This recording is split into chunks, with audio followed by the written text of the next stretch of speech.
रघुवंश प्रसाद सिंह हमारे दोस्त, अच्छे दोस्त थे उनके, और बुजुर्ग सियासतदान थे।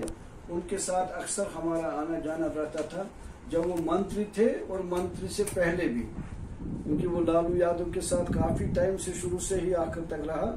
लालू यादव साहब भी कभी हमारी काफी मुलाकातें हुई, और एक दिन इसने खुद हमारे को लालू यादव के साथ लिया था और उससे मुलाकात करवाया और कुछ बातें इसने बताई।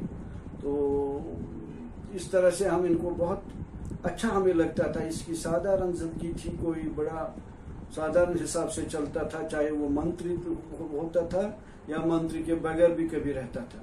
इसलिए इसका जीवन बहुत ही अच्छा रहा, और एक ही मिशन से भाईचारा और इंसानियत के लिए इसने हमेशा काम किए हैं। फिरक परस्ती के खिलाफ काम किया है, और भाईचारे के लिए, हम भाईचारे को आगे बढ़ाने के लिए हमेशा ये आगे रहा।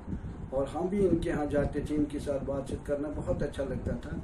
सिंपल और सादा जिंदगी इसने पूरी जीवन गुजारा है, तो लिहाजा हम भी इसको, इसके सल्यूट करते हैं। इसकी जो ऑनेस्टी को, इसकी जो जिंदगी का सफर रहा वो बहुत ही अच्छा है। वो दूसरे लोगों के लिए भी नसीहत आमूज है।